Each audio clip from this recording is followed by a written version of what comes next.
So we got this exercise bike for nothing. Problem is, belt was missing. We're gonna rebuild this, so stick around.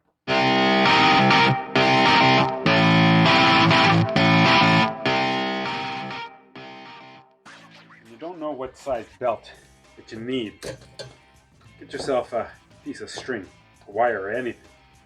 I'm using this wire. Now I've disconnected the spring here. And this is important because we need to measure this when the tensioner is at its fullest open, so that as the belt stretches, the tensioner will actually do its job. If we measure it here, once the belt stretches, it's going to slip. So we open up the tensioner as much as we can, and let's feed the string through it and around.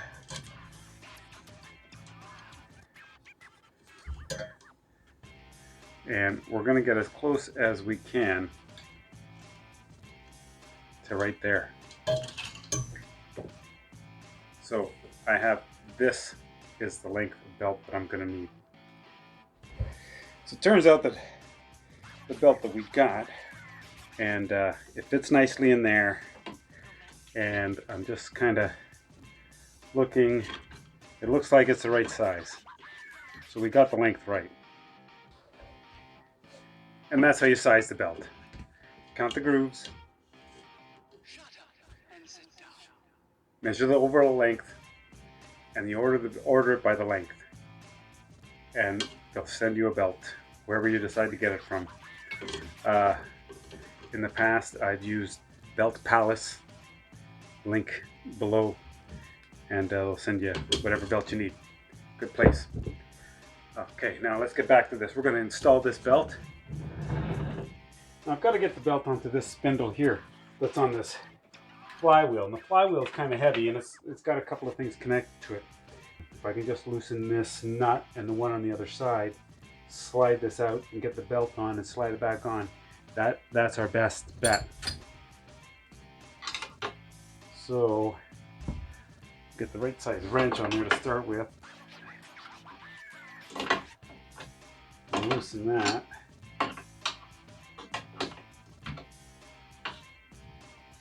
So I'm just going to slide that off, and I'm just going to loop the belt on there and then slide this back on. That size up.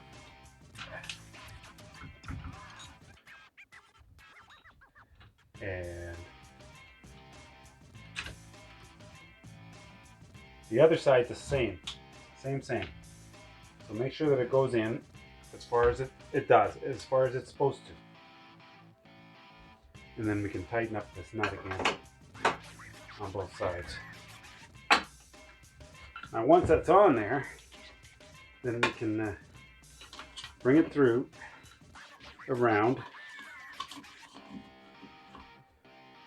And then when we start to apply tension to it, that'll actually do the trick. Although I think this belt is still way too loose. What can we do about that? Yes, we can pull this back. So there was a slight error in the belt measurement, and that ½ inch makes a big difference. So in order for us to compensate for that, either we move this back or we move this back. And this being that it's already on a track, then we're going to move this one back.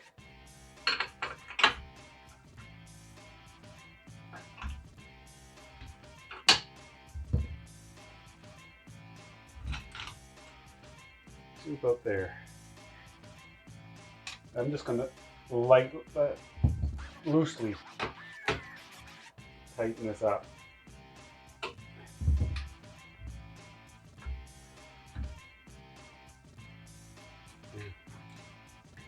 You can't. You have to put it on all the way or not at all. And then we can tighten this nut up.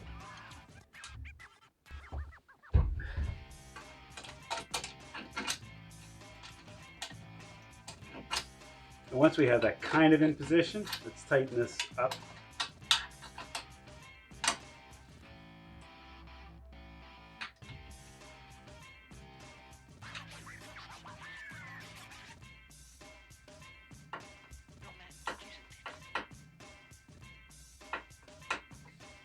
So that's like that. Now let's get this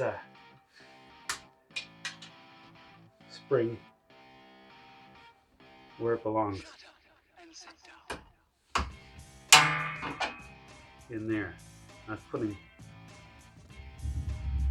That's putting pressure on it now. You're going to be watching for the belt wandering and trying to move one way up here or the other.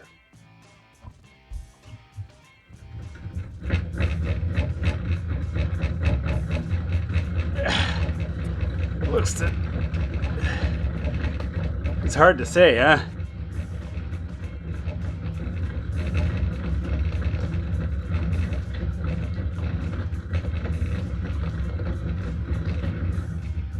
It feels all pretty good. Wow, that's going to be a heck of a workout. All right, so let's get this thing back together and assembled. Everything's good and tight. So in a nutshell, that's how we get a belt ordered, put on, and tensioned. So we powered it up. It's got some controls on it, and going through the controls doesn't matter. I want to make sure that everything is working fine. We're going to see this is going distance.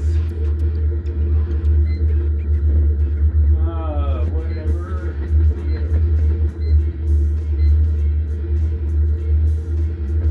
Time, speed, 19.6, 23. Looks like everything's working pretty good.